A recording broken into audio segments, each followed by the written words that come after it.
has started. We have things to talk about. There was a preview of new models this past weekend. Who knew? I guess I did. We probably talked about it last week. But I would say we were really excited about it, but that might be disingenuous. I mean, it's very disingenuous. I wasn't excited about it then, and I'm not now. I think the sound was working. On YouTube anyway. I think based on some of the it. things in Streamlabs, it suggests it is. So I'm Hooray. not worried this time. Yeah. Okay. But yeah, so we're joined with our friend Brad again. Hey, Brad. Hey, everybody. And I think Greg will be along eventually as well, so we'll see. So Brad, are you excited to talk about the previews and stuff? No? Yes? Yeah, no, it's always fun to talk about like new stuff, right? And models we can buy, maybe. Yeah. Well, I guess the real question is, how much have we prepared for this? Like, did we watch the videos that are associated with them? I think most viewers would know the answer already. Of course not. Maybe you did, Eric? I did. Whoa. Well, maybe there may have been one at the end of the new... I mean, I guess I didn't watch like two of them. I didn't watch the one, I think, showing that there's going to be a new narrative Age of Sigmar thing. Oh, maybe they didn't even have a video. I guess everybody, if I'm being completely honest, I was paying more attention and was more interested in all of the Horus Heresy gatekeeping woes that came about from the internet. Yeah, that racked the internet, at least in our small hobby section, from the new White Dwarf magazine and the Horus Heresy army that was featured in it. And so much so that I even went out to the local hobby shop and bought a physical copy of the White Dwarf magazine because I wanted to read the article and decide for myself if the editors at White Dwarf had done a disservice to the Horus Heresy community by showcasing the army. And I can... Surprising no one. It's that the whole thing was gatekeeping at its finest. Yeah, so I can 100% say that the article was good, it was fine, and... I mean, it was good for a Games Workshop, like White Dwarf article. There was obviously there wasn't a whole lot of content or interesting stuff in there, but the fact that there was like a sort of a little painting guide for a scheme in addition to a few talking points, so that's... I mean, it was 8 pages. It was like 8 whole pages, so that's like... It was huge. What did they talk about? Well, so I guess we should say the article was an army showcase. That was their section for the Horus Heresy from a hobbyist by the name of Simon Elson, and he was showing his Sons of Horus army.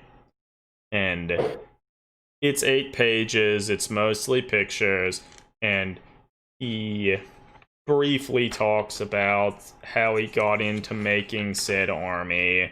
He talks a little bit about how he likes converting the characters. He talks about the getting into the army aspect, kind of about how he liked the Horus Heresy novels and the Sons of Horus like appealed to him because of all the different characters and this and that. He then talks a little bit about figuring out his own painting style for the army, and then finally he talks about magnetizing all of his tanks and dreadnoughts and stuff for transportation and to allow him to have different options for his vehicles. So it's a nice article, and it's a really nice army. Yeah. So I guess, like, for me, what's kind of weird is, like, let's just pretend there was, like, nothing to get upset about. Like, like what makes this a Horus Heresy article anyway? Like I'm having like a really hard time like figuring out how anybody like could feel dissed by So like from like my how anyone could think that it wasn't a Horus Heresy article, or like how anyone would just get upset to any capacity. well like it's not like, to me it's not like I don't know, like they're breaking down squad markings or something, and it's like, oh my god, it's just all wrong. Like they weren't on Isfin or whatever. Like it was nothing. Like it's just like a guy's army. I don't know. Well, so yeah, it's an Yeah, okay. army showcase, and it's a Sons of Horus army. And since it's painted in a heresy scheme, it has the heresy characters, like Horus is there. At the top of the army showcase thing, it says the Horus Heresy. And yeah, so like they put like a banner on it. Like, yeah, in that sense, they claim it's a Horus Heresy article, and it was. And I guess the main thing some of the Horus Heresy crowd was angry about was that in the army there was a unit of Primaris, like Hellblasters or whatever, that were only vaguely converted. And then there were a bunch of Razorbacks, which Razorbacks obviously weren't made in the Horus Heresy era. But that, I feel, was largely already explained away in that he talks about how he magnetized all the stuff. So, like, he could make them Razorbacks, he could make them Predators, he could make them Rhinos. So, whether he was playing a Horus Heresy game or even a game of Warhammer 40,000, like, whatever, it doesn't matter.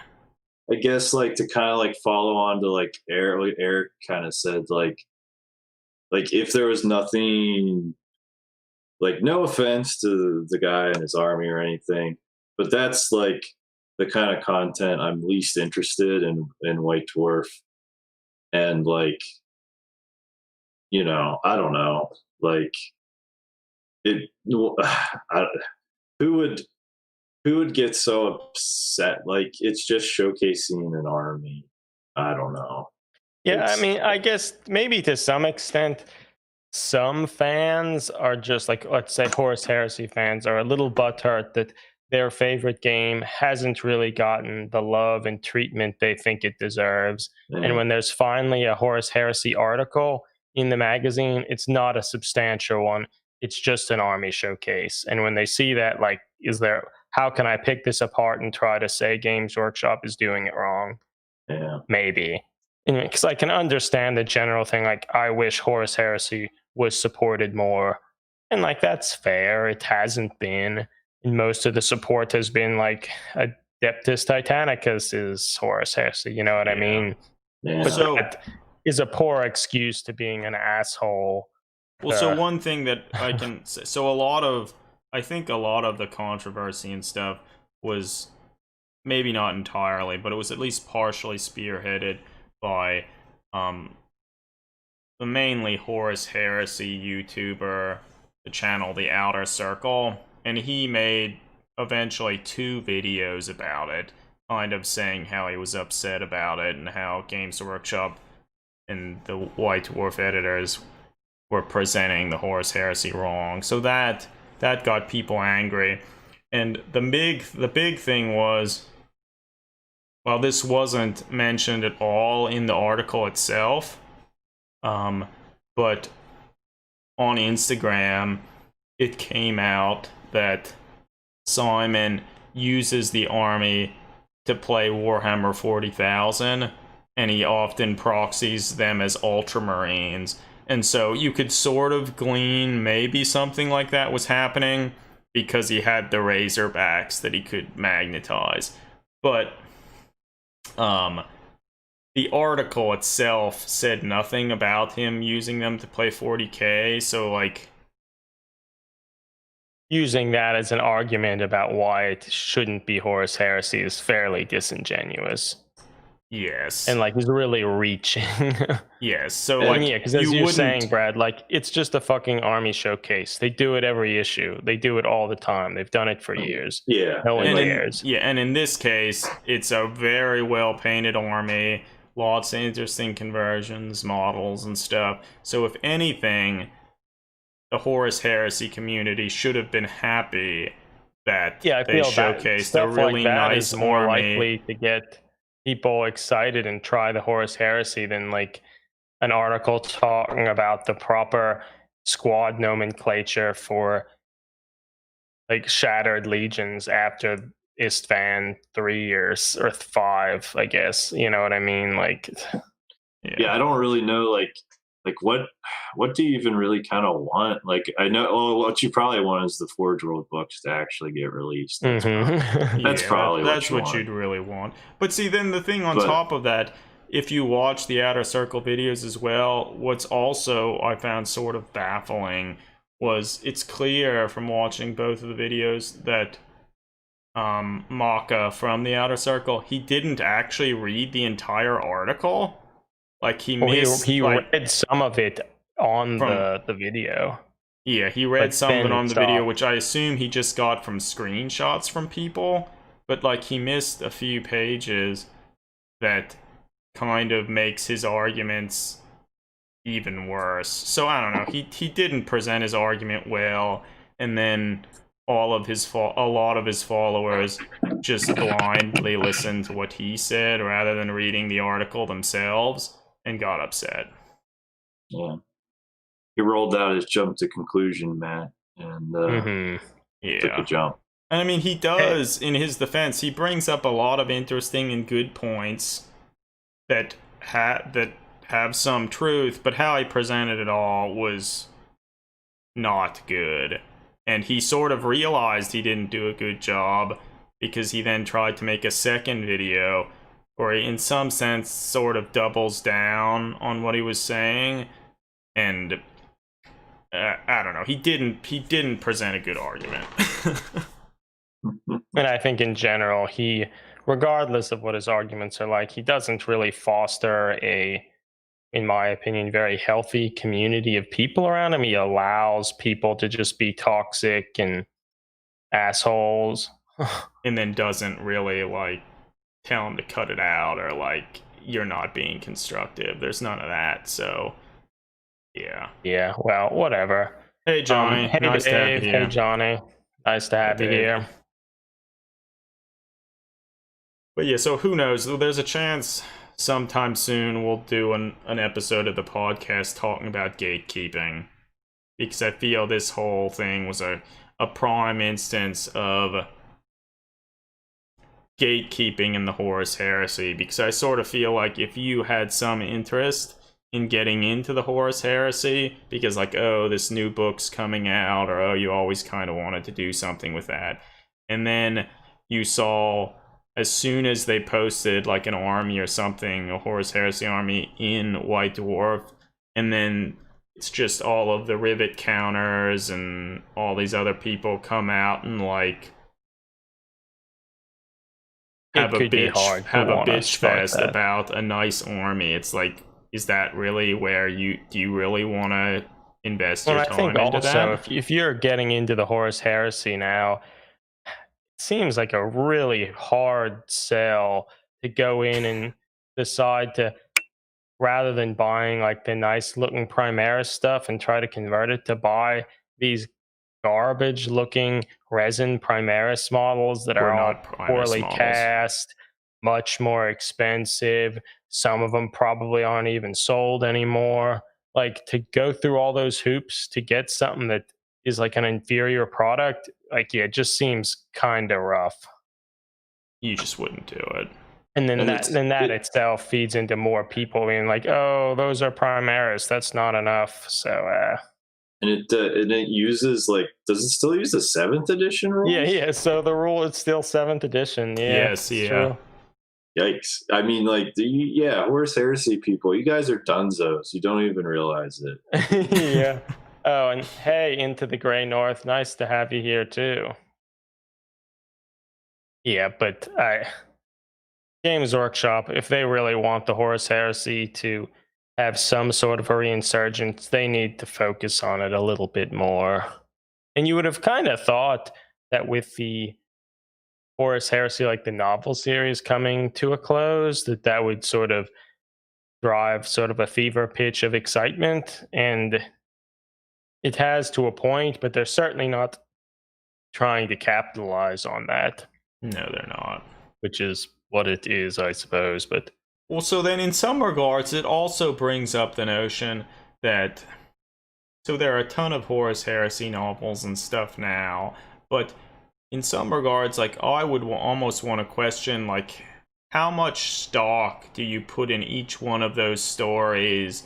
And like, because some of the stories they're told from like the context of certain characters and stuff, and it's like, it's almost like it's their word against the word of all these other people. So it's like, I don't necessarily know if I would consider like all of that as like set in stone. Those are the facts. That's how this happened, that happened. So it's like, I feel most of the stuff there's plenty of wiggle room for you to do sort of what you want.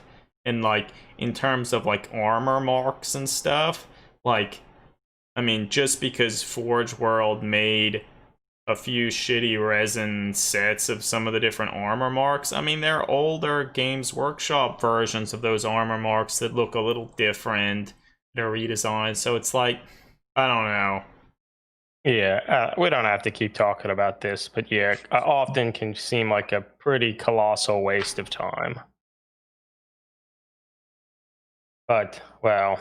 And I guess all of that is to say, if you see anyone who's doing something with the Horus Heresy, it's like, good on them. Like, they're interested enough to do something with it, and I feel that should be celebrated before they should be, like, thrown to the rocks. Vilified for enjoying the hobby how they want to.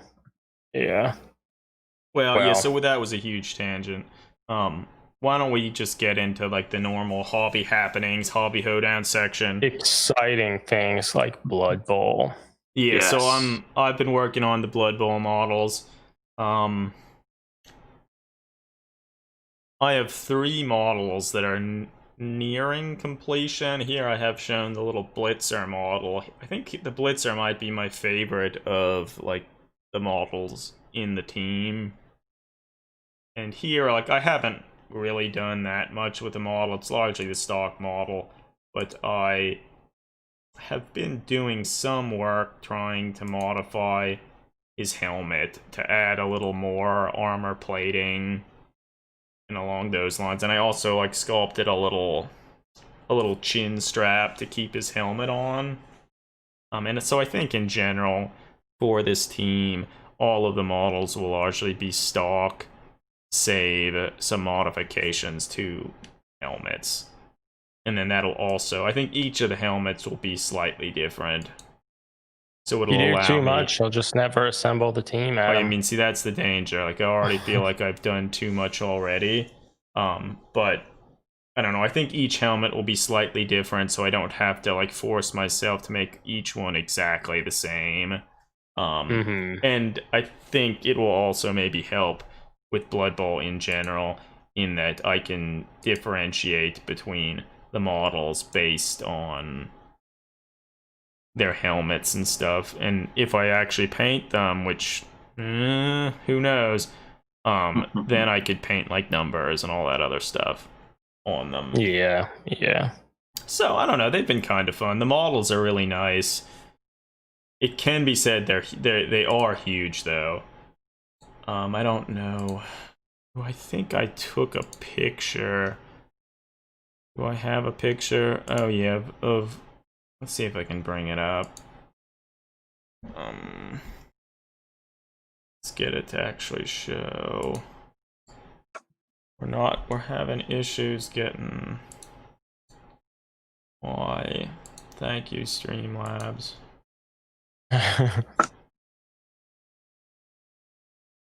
There we go. Everything always works. Yeah.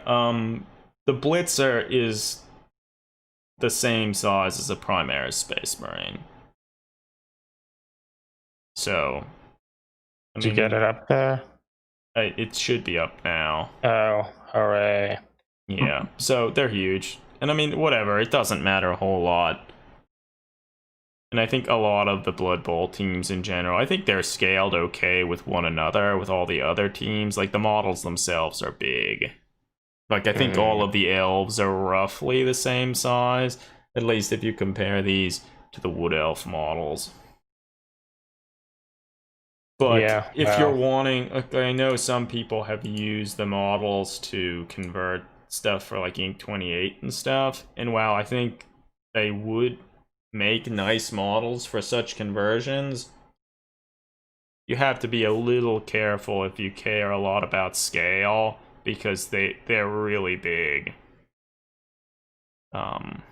So, which I guess I already sort of knew that, because I made that Arcoflagellant conversion from one of the Wood Elf running models, and the model's huge, like way bigger than the newer Sister of Battle variants that they released a little while ago.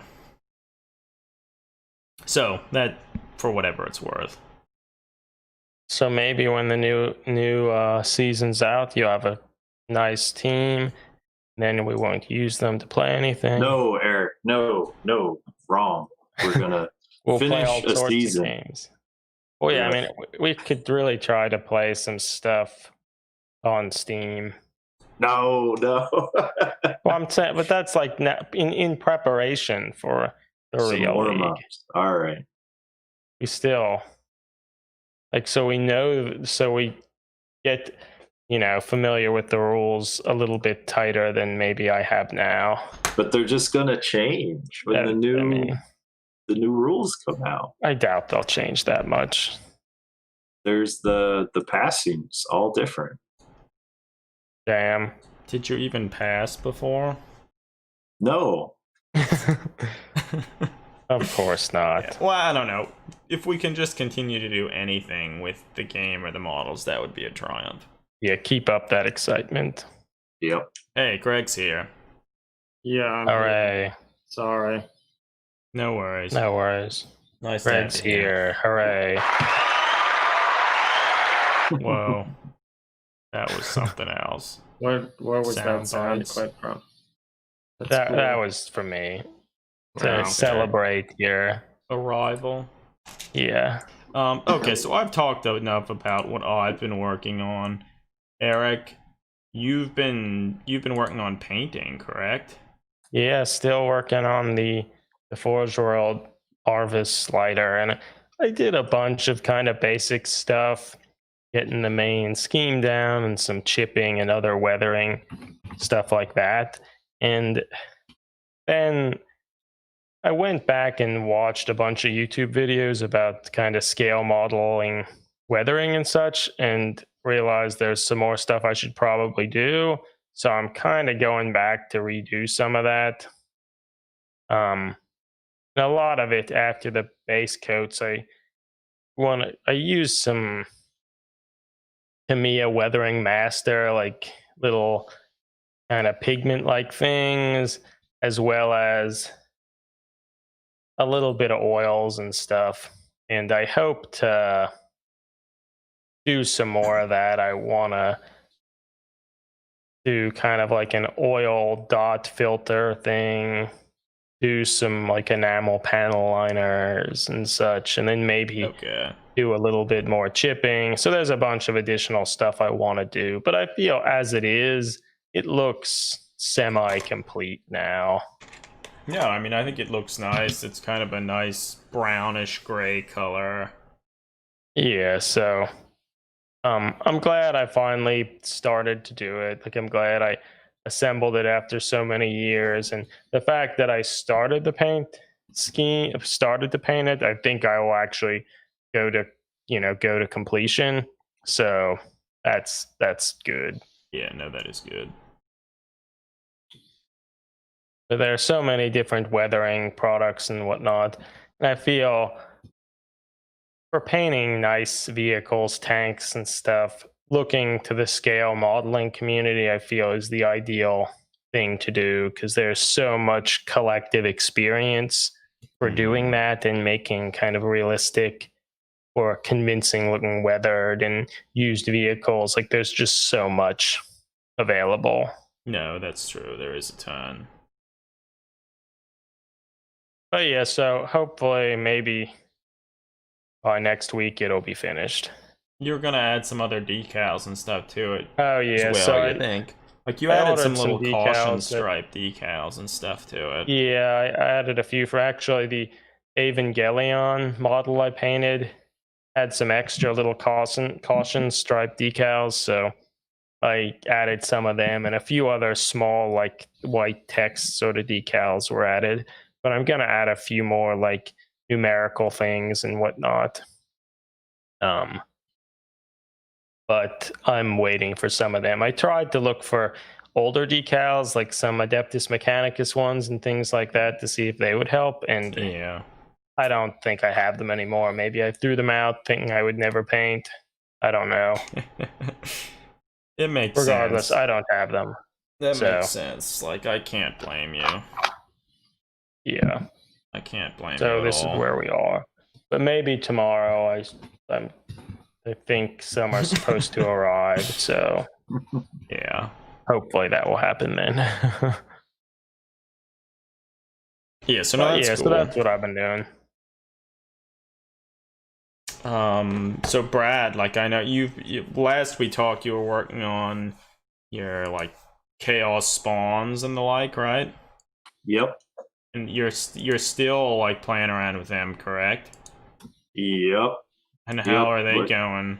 I started a second one. I basically got to the point on a second one for like green stuff work, gap fillings and the like. So he's up there. Yeah, I'm pretty pleased with him too. I actually really like him. I really like his kind of weird, like crescent like head. Like it's kind of goofy, kind of horrifying at the same time. Like, I really like it. I think he's great, and the pose works well. There's a lot of kind of forward momentum and stuff there. Did you already say, is this the second one, or is That's it the modification? Okay, yeah, because I agree wholeheartedly with what everyone has said. Is like horn talon head that I guess has eyes. He's like got that. some eyes. It has somewhat of an avian look to it, but in a weird. That's a weird design. A design that it's a good design, Brad. Yeah, I really has anybody like seen Stranger Things? I have. Only the first season. In subsequent seasons, particularly the third, the creature designs got worse and worse. I think they started out pretty good, and then by the third season, they were bad. Yeah, I mean, like they do like the whole like just kind of shadowy like mind flayer thing, and then yeah, you're right. Like at that mall, isn't it like? Yeah. Or I thought in the third season, the very end, everything was kind of lazy and CGI badness. Whereas in the first season, like the main Demogorgon thing was pretty interesting and good. I don't know, seeing this creature that is interesting and weird made me think of another thing that had creatures in it that weren't interesting and weird. But yeah, I was a little unsatisfied with the first one, so I went back and added a little more doodads to him as well. But maybe the most horrifying thing is all the gaps. yes, that's the true terror. The true horror. Yes, there's a lot of that work that needs done. Yes. Yeah, but they look good. It's nice to see you working on stuff. Yep, and I started the third one, and hopefully it comes out pretty well. They remind me a little bit of Dead Space. Yeah. Which I hardly remember that. Do people like Dead Space? I think people still do. They probably it was still do. A survival horror video game series that it was only survival horror in that you needed to survive, and there were frightening visuals, but there was no the game wasn't frightening because the moment you were like, oh no, I'm running out of ammunition, you could walk up to a terminal in the spaceship and just order all the ammunition you needed. Yeah. Now They were also made a big deal about how all your menus and stuff would be like shown on screen, like kind of projected as a hologram, so you couldn't like stop the game, but you could still pause the game. So and you could I didn't remember that. didn't matter. I mean, maybe they changed that in 2 and 3 and such, but That's funny. the second one had a pretty terrifying scene with like you're getting surgery or something done to your eye. And if you failed, it a big needle jammed in your eye. Yeah. Yeah, That's something special. Rough. Something special. Oh, actually, yeah, Into the Grey North. Nice to hear you've been doing some dot filter stuff. Like, yeah, it is fun, and I think it's a easy way to add some slight color modulation to sort of flat colors. And I don't know if people, Brad, are you familiar with like dot filters and such? No, enlighten me. It's like a technique that, well, I guess a filter in general is just like something you'd put over a paint scheme to sort of slightly change the tone of the color. Like you might put like a blue filter over like a gray to give it more of a blue hue or something. But a technique people use with oil paints is like a dot filtering. And why they call it dot filtering is you take a few different oil paints of like different sort of related colors, and just with a paintbrush put little dots of various oil paints all over the model.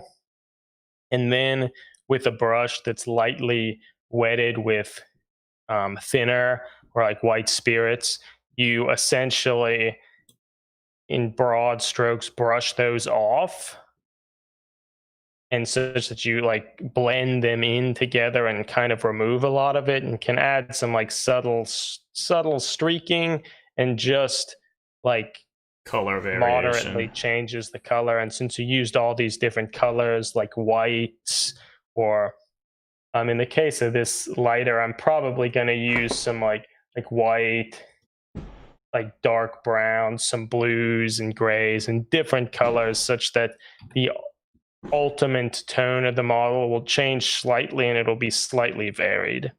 So it's like really easy. And since oil paints dry so slowly, you can put them on and not worry about it, like drying and being irreversible essentially. Yeah.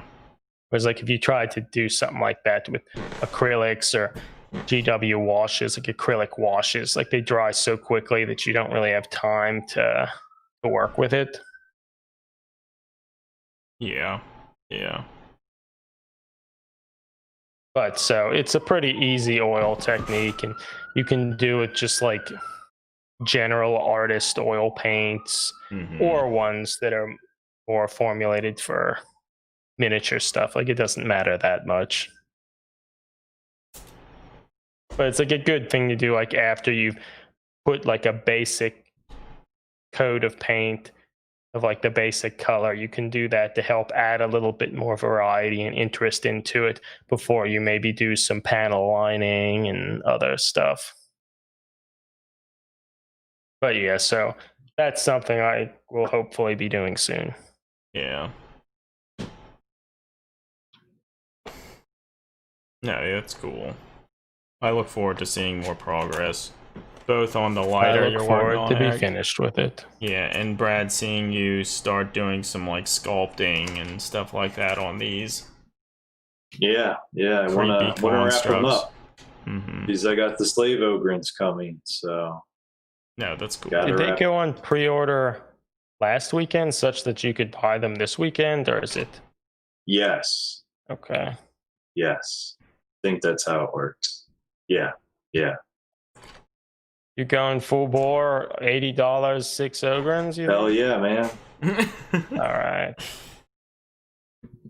Yeah. All right. That'll probably be enough for the squad, the team, the gang. I don't know. Yeah, I would assume. Plus like a little extra, because I don't know if I'm really going to use like the Imperial Guard Ogrins I bought, but I have some of their stuff to kind of work with. Yeah. And I bought that Tyrant, that plastic Tyrant that came out. The Age of Sigmar thing. Yeah, and I still want him to kind of be my leader. So Wait, I don't think I remember that. What was that model? It was released in one of like those Age of Sigmar army boxes that had just 2 new character models and filled up with other army units. They did one for the Ogre Kingdoms or whatever they're called, and eventually released it separately. Yeah. I don't remember what other army had been in it. I think it was it was the Night. Was it the Night Haunt or whatever they're called? Maybe. Like, wasn't it that little guy that we looked at last week that it was like, wasn't he the other? Maybe was that a different box? Little vampire guy. Vampire guy. I don't remember. Jumping on that pillar. Yeah. I'm not sure when that could was. be it. Was it those two? Maybe not. Maybe. No, whatever. Yeah. All right. Thanks for stopping by into the Grey North. So what's the thought? Do we want to soon merge into talking about the previews and stuff like that? Yeah, we can do that. I think we're gonna record this as like sort of a bonus episode of our podcast because we started to do that with like when New 40K was revealed and all that. So New 40K. everyone's okay with that. Yeah. We can just do the standard thing. I'm okay with that. Play the intro music that everyone has to suffer through. Pretty cool. It's so long. All right, so if everyone's okay, I'm gonna start this. I'm ready. I am okay. Do it.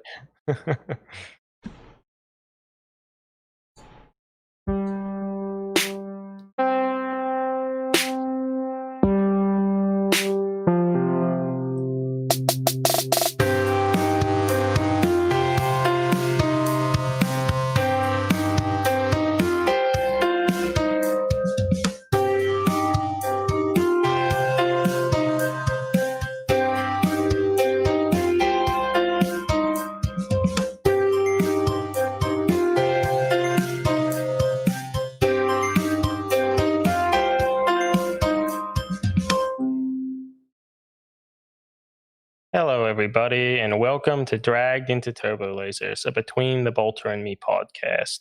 This is a bonus episode, actually, and I'm your host, Eric Wire, and I'm joined with my 2 brothers, Adam Wire. Hey, everybody. Greg Wire. Hey, everyone.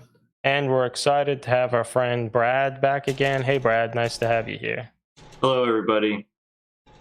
Yeah, so this episode, we wanted to just do it as something kind of going back to some of the stuff we had used to do in the podcast where we would talk sort of about model releases or previews, and specifically last weekend Warhammer, or the Warhammer Community page and through their Warhammer Twitch stream, had another Warhammer preview that they sort of built up as being an exciting thing where they would give, reveals for most or all of their game systems. And we didn't do like a stream or something watching it live because we had done that a little bit for some of the other ones over the last few months, but often it was, well, sort of boring, if I'm to be honest. So we just thought we would take this opportunity to talk a little bit about them.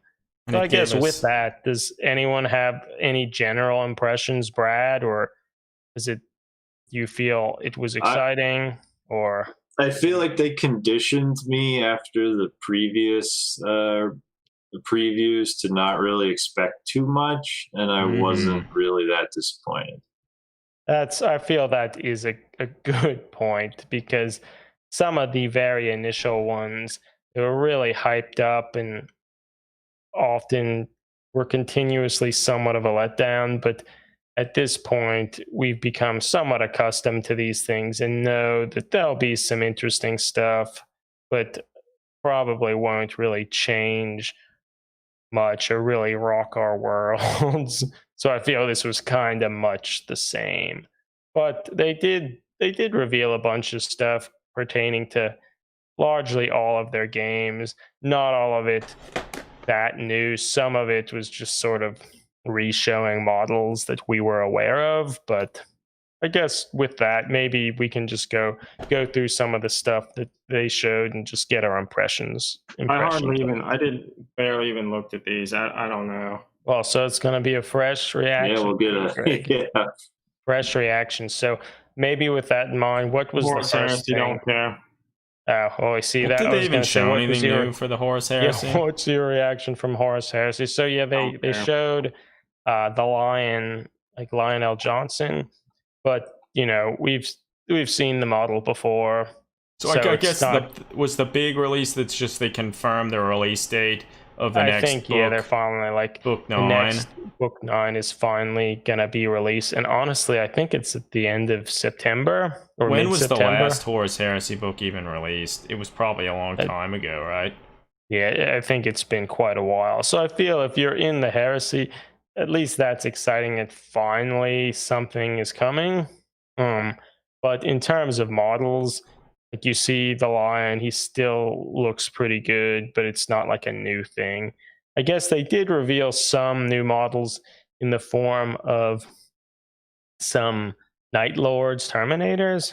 So if you're looking at them, what do you think about them, Greg? First take. They're rough. They're really rough. Also, some of it's the general wonkiness of Terminator proportions. The skin loincloths don't look very good. It's mediocre. I guess not the worst thing ever, but also, I would never want. From what I heard, I heard some people talking about them a little. Apparently, the Night Lords rather, they have an elite unit of Terminators that has a particular name. I don't remember what that name is, but these elite Terminators have a different name. So like they came up with a new type of elite Terminators, and I think some people in the Heresy crowd were a little miffed that they came up with something else can they before. Expect the designers for the HH team at Forge World to really read all of those books? No. I mean, I would say probably most of them have read most of them. But, like, in the end, guess whatever. If we're going to be honest, compared to some of the awful Night Lord models, these are pretty good. Forge World has, these are pretty great in comparison. I mean, with that said, they're still just GW's wonky, bad Terminator design. So I almost feel like their legs are a little longer. Like they feel a little off than their swords. The swords are too cool for school. Yeah, they are. But so they're not squatting quite as much as Terminators normally are. Their skull helms are they're a lot cooler than I would have expected them to be. They sort of look sinister. So they're okay. And if you compare them to some of the other elite Terminator units for the different legions, these are okay. I will say these don't look like all their joints and limbs have become disjointed. Yeah, they look a little better. It is weird though. Like they're a surprising number of the models are like either standing on rocks or like a dismembered torso thing that I don't know. So particularly the one who's standing on the dismembered torso, you'd think like they'd be super heavy, hefty things. So like if he was stepping on that fleshy body, you'd think it would look like he's imparting some form of like weight to it. But to me, it almost looks like he's getting close to toppling over. He's posing for that. He wants to get that really good Instagram shot. Yeah, so I think overall the posing's pretty bad. But that being said, it's maybe better than a lot of the other Terminator. So I don't know. They're not good. I guess ultimately it's standard fare for Horus Heresy stuff if it's not a Primarch model. So maybe we move on. Yeah, we move on. And then they show the book, and I don't know if they talk much more about. There's a video here. Well, I didn't watch it. Yeah, Eric might have, but whatever. I think I did, but it didn't make any real impression on me. So whatever. Well, shit, everybody, we're getting into Necromunda.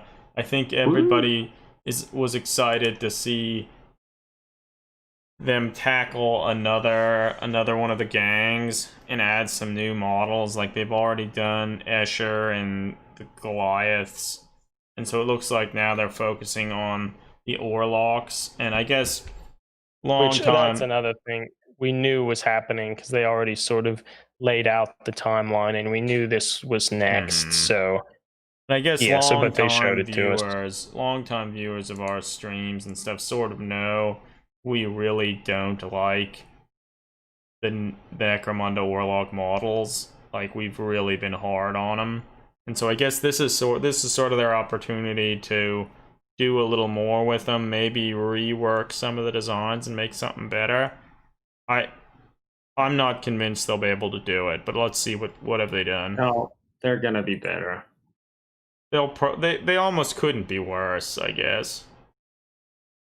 Okay. The real question is, did they improve the proportions and make them not so, look I mean, if so you look at all the artwork, awkward? like the artwork on like the House of Iron thing, like if the models look like this picture, like I'd be down with them. Like that's pretty good. And this the only thing that model jumping with the only thing that would make that cover more genuine is if one of them had a MAGA hat. Oh my god. Okay, so let's. Okay, so here. Actually, I'd say this guy with like the little combat riot shotgun. He looks okay. He still has he suffers a lot from the like massively oversized legs, like chunky and feet. What's going on with his mask? His mask looks like he has either like a pack of cigarettes there, or perhaps a can of sardines. Yeah, I don't know what that is. Or that there's a coronavirus pandemic in the underhives too. So I don't know. Okay, a lot of the Orlock models had those weird looking masks. And he's pointing at someone. It's like, get your mask on, asshole. I think that's what he's saying. Okay, so he's okay. He's still, the legs look really bad, and that was one of the big things I hated about the Orlock models. Their legs are so fat.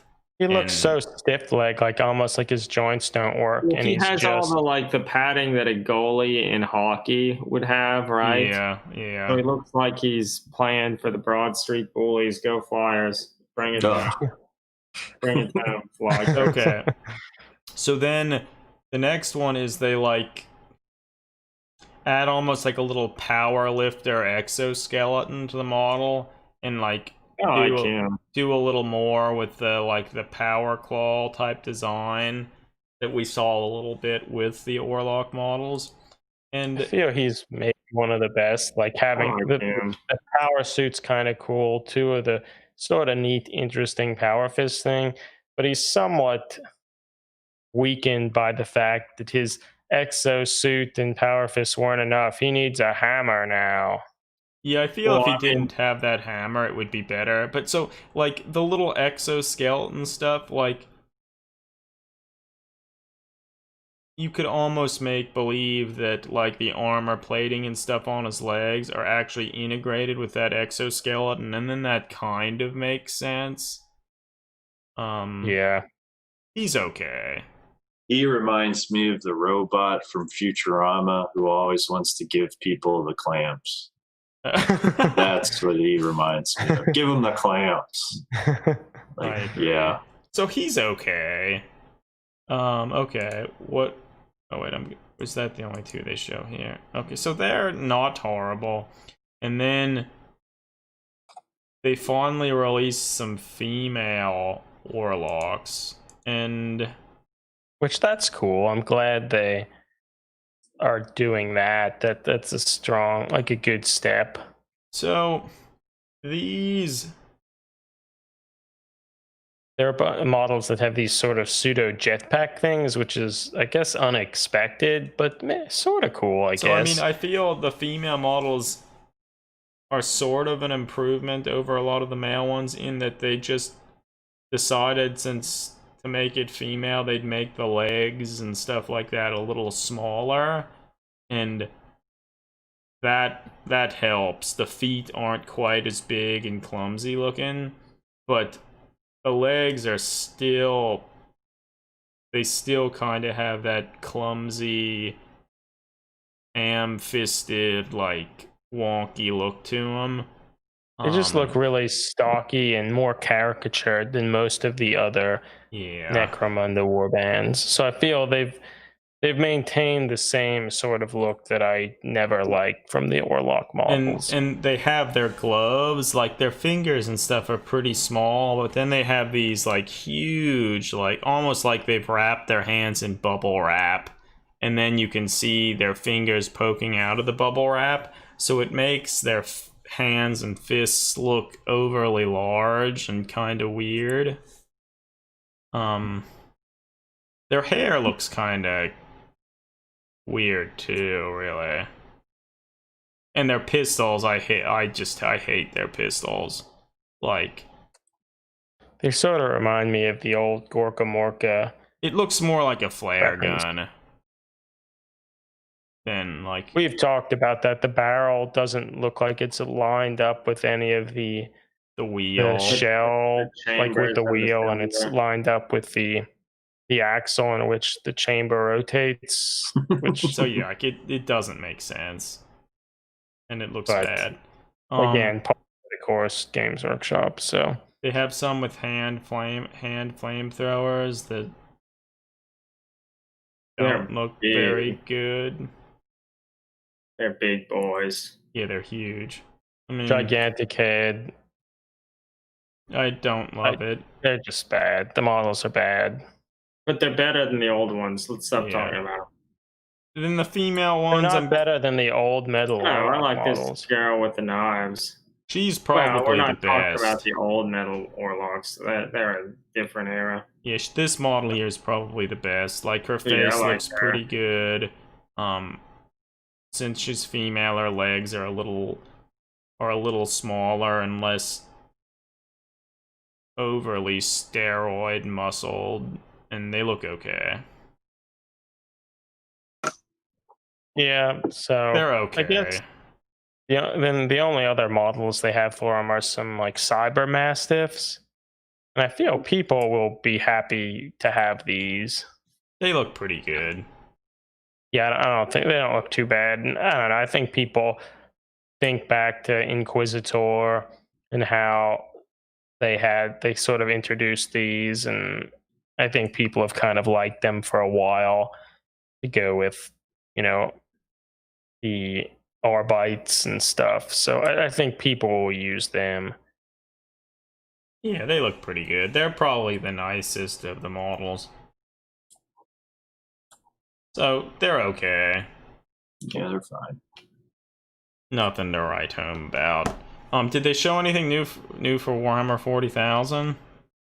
The dimensional planes drifter. Yeah, so they showed a new Necron unit, which is a kind of destroyer-looking thing.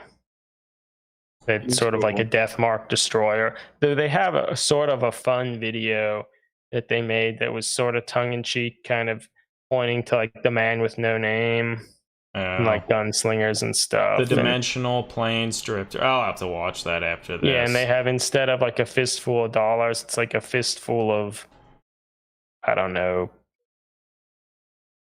Gauss weapons or whatever weapon he uses. I don't remember. But so it's kind of funny, and I feel the people who made the video probably had some fun because they were like, one side was the 7 cavalry adeptus mechanicus, sort of thinking about the Magnificent Seven. Then they drifted over to that Gene Stealer cultist gunslinger dude and called him something, and then this dude comes up. So it's worth watching, I think, and it was sort of funny, and I think it's a nice model. It's another Necron thing. It's legitimately different from some of the older stuff, but still fits in the general design, since it's sort of like a destroyer with the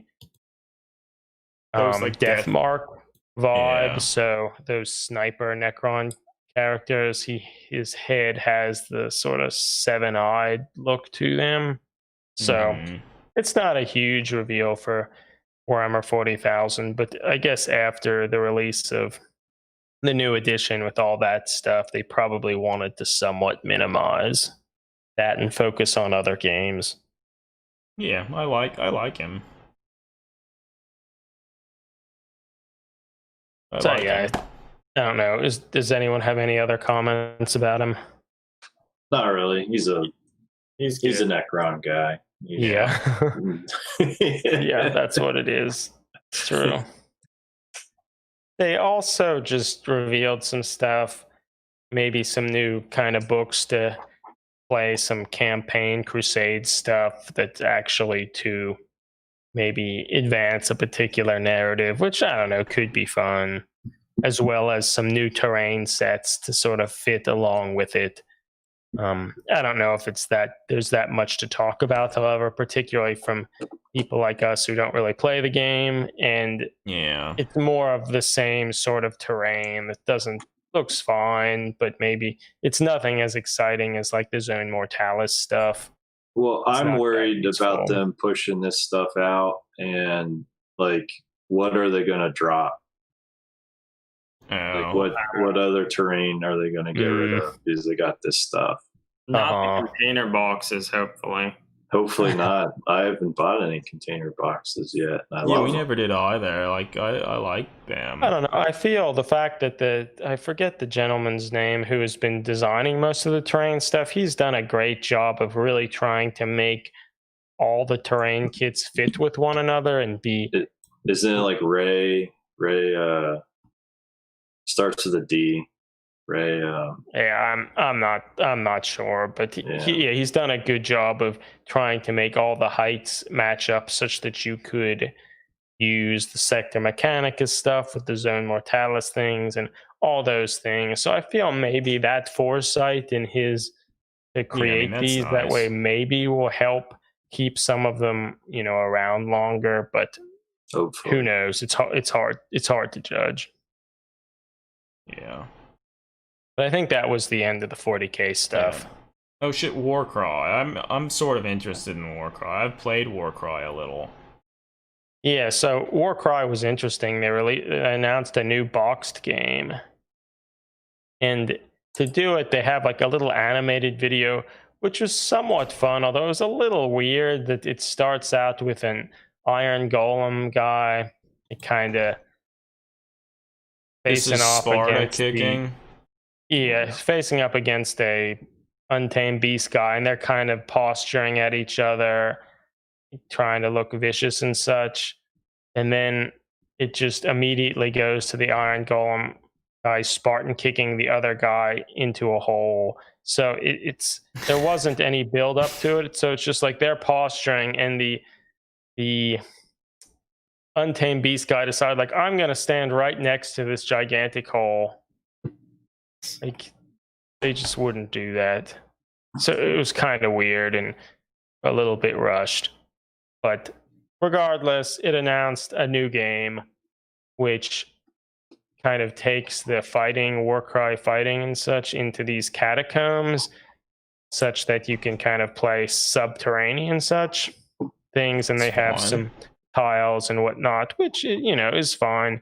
And it comes with 2 warbands, which are actually ones that had already been revealed. Well, I don't know about you, but I was already playing Subterranean games of Warcry. Yes, Greg. With all those games you've been playing. But so I don't know. How do we feel about this? Is this an exciting turn of events? I mean, I feel I would like to play more of Warcry. I like it. The 2 warbands in the game are cool. They're like the Dark Elf-esque ones, and then the like Flame Barbarian models, which they showed a while ago, and like they're all surprisingly cool. I think they're nice warbands. I mean, it's maybe in some sense a shame that they're going to be sort of locked behind buying a box game.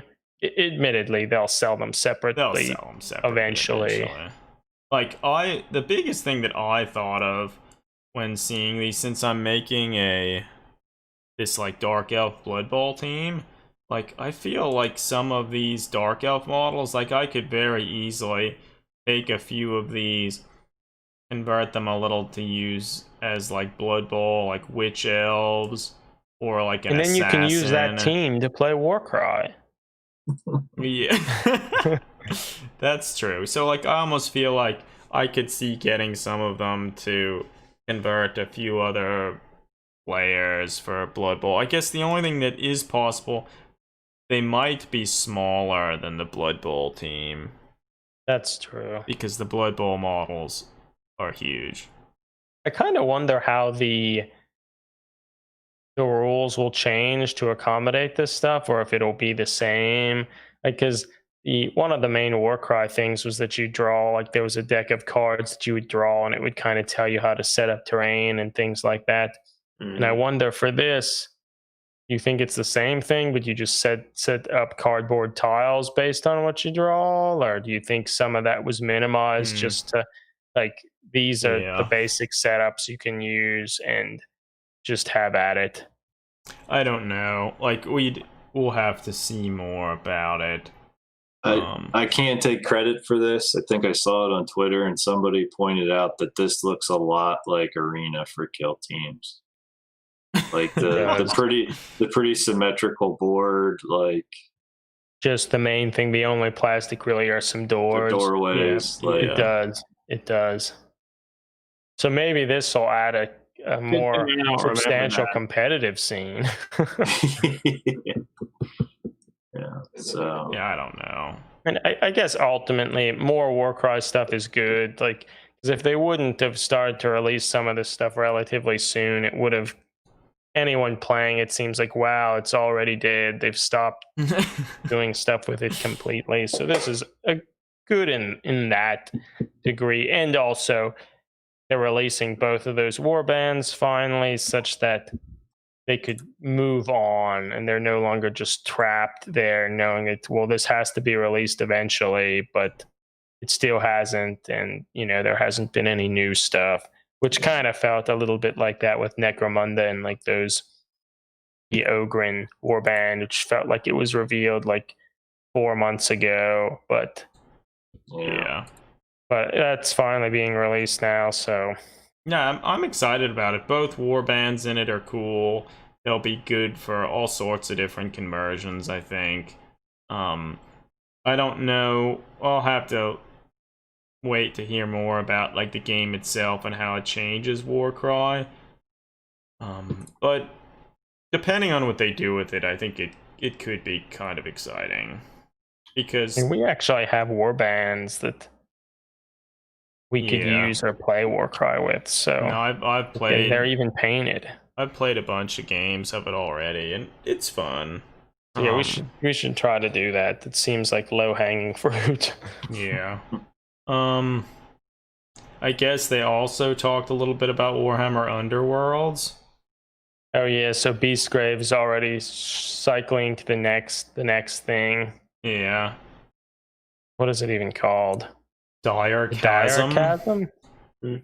Yeah, and it seems like this box is gonna have the High Elf, whatever the High Elves are called, and a Slaanesh sort of warband, although they didn't actually show any of the models, which seems like sort of unfortunate because that could have been neat.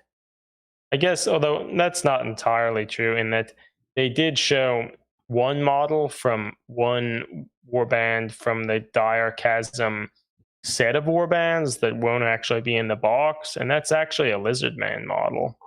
Yeah, the little like chameleon skink guy with the blow dart. Yeah, I like him a lot. He's cute. He's like, He's fun. damn, I wish more skinks and more Lizardman stuff looked like him. The only thing that I don't like, the little frog.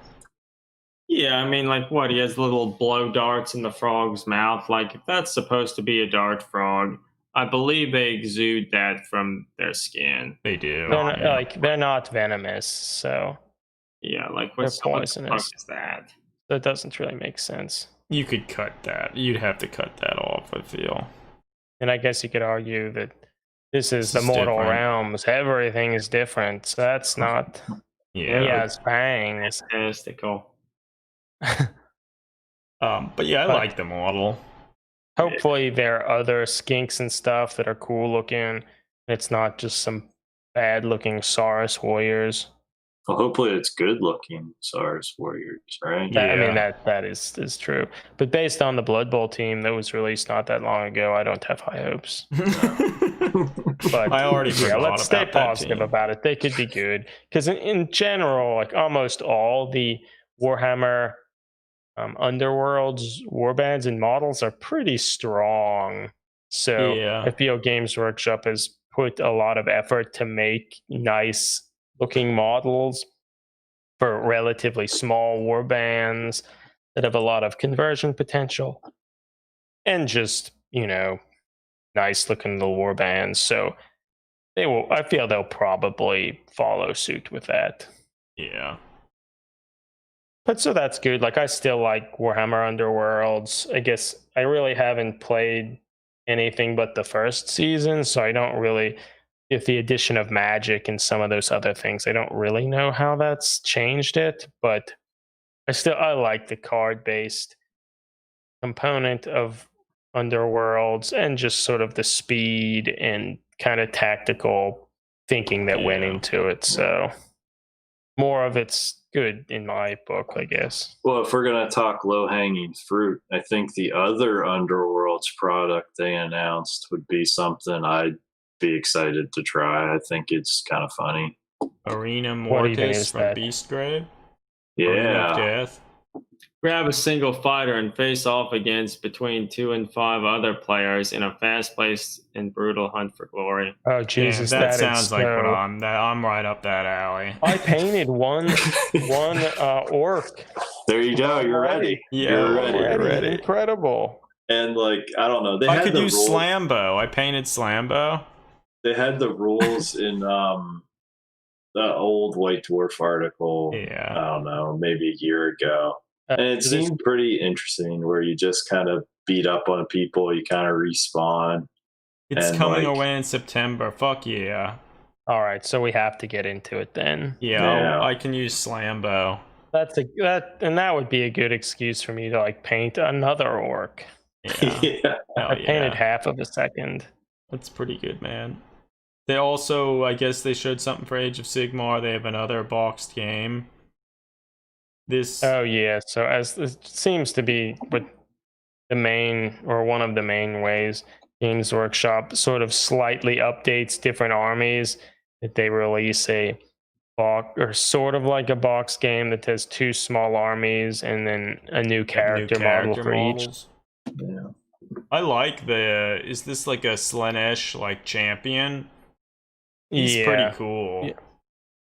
I sort of like the fact that it almost is like they took the Slaughter Priest archetype and made like a Slaanesh version of it, and therefore could do sort of a similar thing for some of the other Chaos gods. Yeah, he's pretty cool. The Dark Elf like snake lady thing is fine. She's pretty uninspiring to me. Look, to me it looks pretty similar to what we've already seen. Yeah, it seems like just another like character thing of a unit that's already, been done. So it's certainly not a bad model, No. but it's not new, and I don't think, unless you had that army and were really wanting more of the snake people, I don't think that would be what's exciting people about it. And I guess, admittedly, probably anyone who plays Slaanesh already has like the Demonettes and Seeker models, and a lot of people don't even like them that much. That I feel this is something that people are ultimately just going to wait for the few months until they release them separately as like clan packs heroes. I agree. But I mean, regardless, it's good that they're trying to encourage people to start armies and give an opportunity that if people did want to get into Age of Sigmar with a friend, you could get one of these, and it probably is a fair amount of like monetary savings. Yeah. Maybe the last thing is they announced like kind of the next arc of Age of Sigmar, like Mortal Realms narrative stuff, but they didn't show models. I don't even think they had a video of it. So I think it's just the next phase of the Realm Gate Wars. And Broken Realms. I guess the Realm Gate War was the first thing. And then they had Malign Portents, then Soul Wars, and all those things. And now they're doing the Elven next gods thing. are rising up to challenge the might of chaos and the growing power of death, but like Sigmar's pantheon before them, they are riven by mistrust, and each pursues their own goals and schemes. Okay, so it's that's fine. Yeah. I mean, yeah, so that has the opportunity to release some new cool models, so can't be too upset about that. But in the same breath, it's hard to get that excited over it, Yeah, it is. Yeah, I know so little about Age of Sigmar. I agree. I know almost nothing. I don't know that lore. I don't have much desire to learn it. Desire to learn it. So I mean, I guess that leads us to sort of the end of all the reveals. So having gone over this stuff, has anyone's opinion of it changed? And sort of towards that end, what were people most excited about? Brad, has your opinion changed? You were kind of meh about it. Well, I'm glad that you guys didn't slam on the Orlocks that hard. I think they're an improvement to the other Orlock models, but they still suffer from the same problems. That box is gonna sell because of the dogs, like no matter what. Yeah, that's true. I think having like jump pack troops in like a game that sometimes promotes like a one level sort of like gameplay is kind of dumb. But I thought Necromunda was always supposed to talk about having multiple levels of terrain and stuff, and you were supposed to have that. I thought the new box, like the first box, sort of didn't facilitate that at all, and there weren't even rules for multiple levels. Yeah, you're right. You're a separate little thing. Yeah. But so they did try to promote other ways of play. But with the release of the Zone Mortalis stuff, that kind of gave people the ability to stack stuff high and do some of that again. But you're right, Brad, that it does sort of promote a different thing, and it'll be interesting to see how it works, and if they do start to do that more, or if it's just only Orlocks have this great mobility, and if that ends up being sort of an unbalanced thing. I don't know. But I kind of always liked the pointing guy, and he's thought he was kind of neat. I mean, ultimately, I still think Necromunda is one of the more interesting sort of IPs and things that Games Workshop works with. So I'm always excited to see what they do. And ultimately, since they're all like human models, it still gives gives potentially new bits and pieces that people can use to convert their own stuff. So that's never a bad thing. Yeah. So yeah, I'm generally excited about that Necromunda keeping going, and who knows, maybe we'll play Necromunda at some point. Someday. Greg, does anything stand out to you that, like, what was the most interesting thing? Is Greg here? Greg He's looks not like he's here. gone. Yeah, I think that sort of sums it up pretty well. Yeah. I'm probably most excited about the Warcry stuff. Though, mind you, they didn't really show a whole lot. They just showed us some of the models they've already shown. Like, I'm kind of excited about them. We'll see where it goes. Yeah, so overall, I think the previews, they were pretty good. Yeah, it was fun. Maybe, honestly, Brad, you bring it up. Maybe the thing I'm most excited about is that Underworlds with a single model. Oh, fuck, that's true. Yeah, able to actually do that. You're right. Yeah, and I generally like the Underworld system as a whole. Like, I feel that could really be up my alley. So maybe that's what I'm.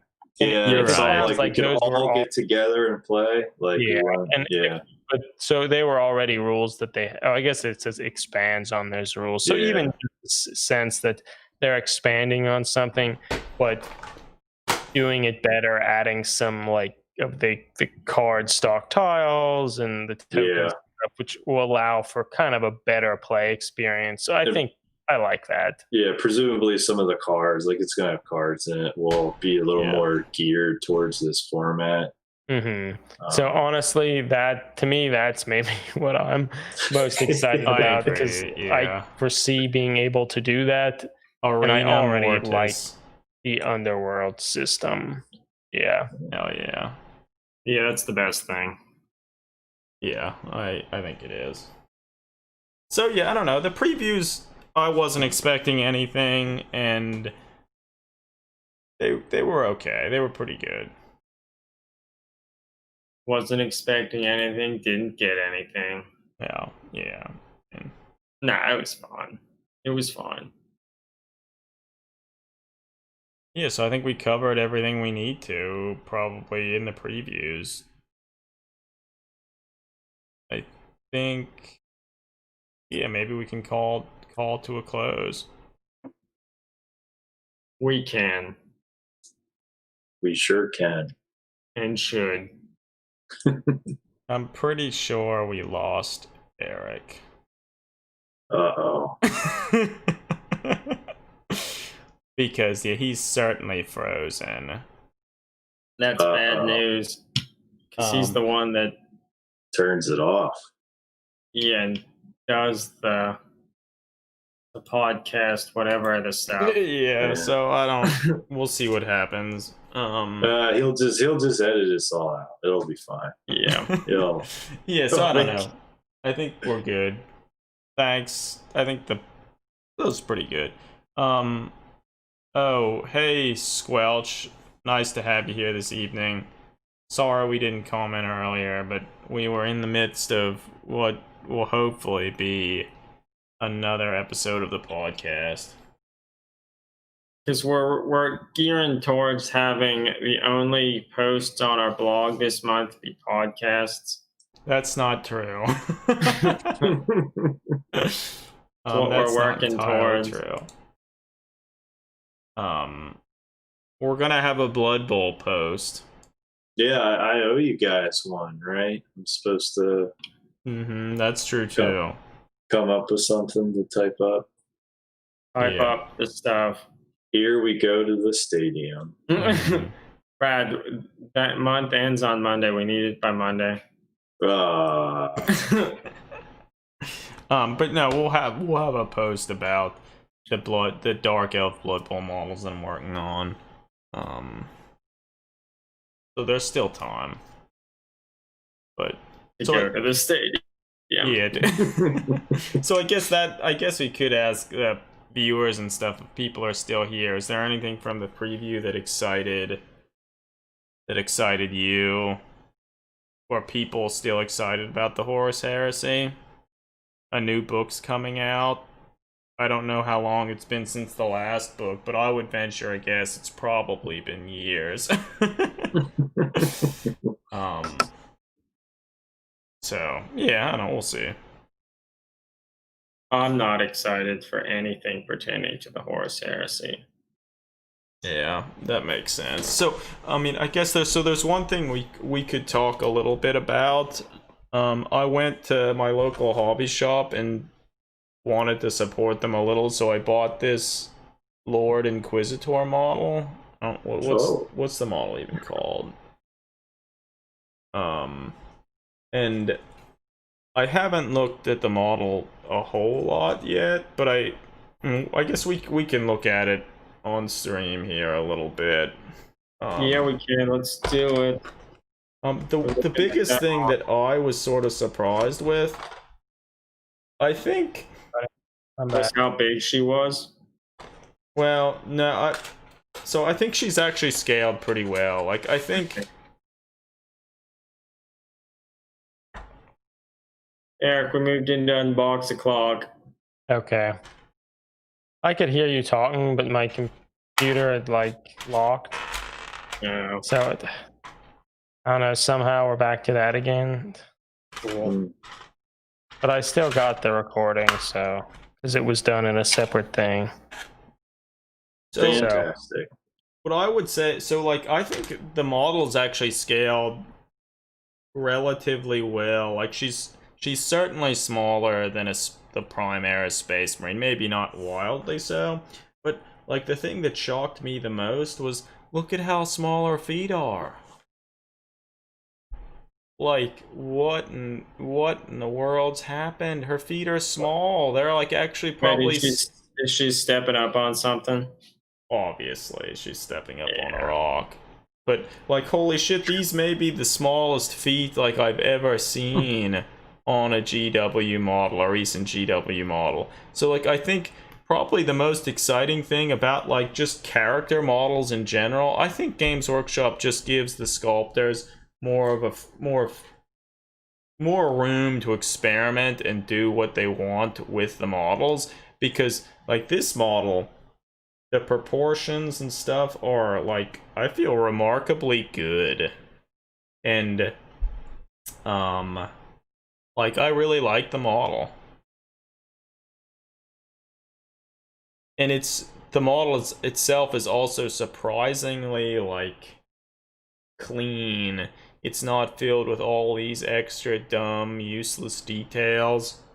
Her little power pack is cool. It's like really small.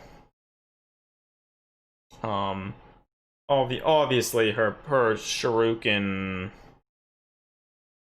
catapult or whatever, it's too big and looks kind of dumb. As big as a catapult. Yes, or it's probably actually a little smaller. It is as big as a catapult, a medieval catapult. It does have like the little disc to like hold the ammunition, which is kind of cool. And this little dragon thing is pretty cute. But yeah, the thing that shocked me most was how small her feet are. Like, whoa. And she doesn't have high heels.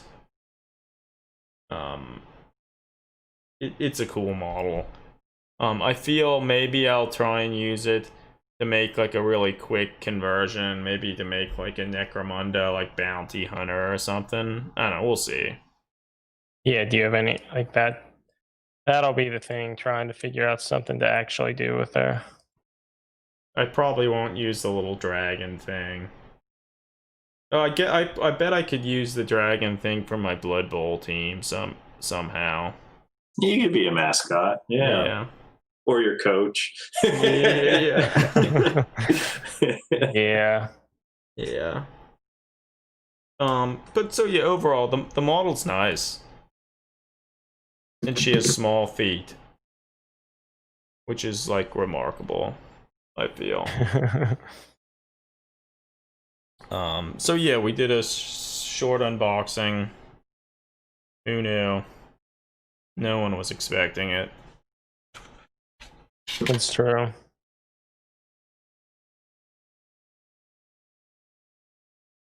The mold lines don't look too bad. Well, they are pretty significant.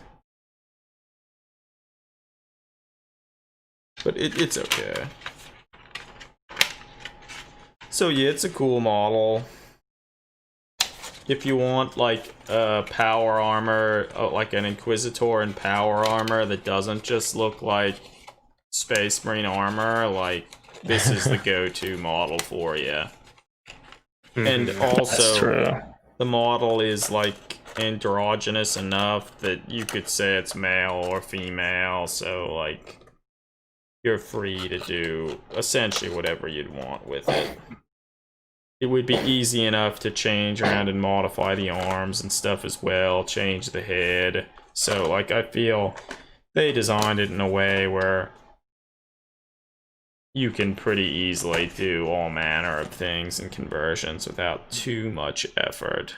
The hardest thing would probably be cutting off the little dragon skull or whatever she has on her shoulder. But you could probably just cut it off and replace it with another shoulder pad of sorts. So we'll see. Yeah. Okay, so I mean, maybe we could soon consider drawing the stream to a close. I think we've talked about all the things we were aiming to. We did. Does anyone else have any other things they want to say or comment on? Nope. I do not have a thing to say. Yeah, no, I don't really think so. All right, well, I guess in that case, thanks everybody for joining us and listening to us. Thanks for your comments and such.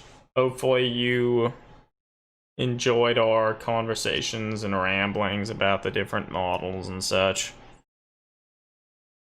Yeah, no. At the very least, everybody. we'll be back again next week to talk about model related stuff. Maybe it might also be we might record an episode of the podcast talking about gatekeeping, because I feel the topic of gatekeeping in the hobby has comes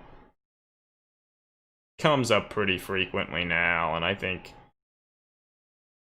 there's enough. Yeah, there's a lot to talk about that I think we can touch on, which might be helpful. So look forward to that. So yeah, over and out, everyone. It's been fun. Talk to you again soon. Yep, thanks everybody. Yep.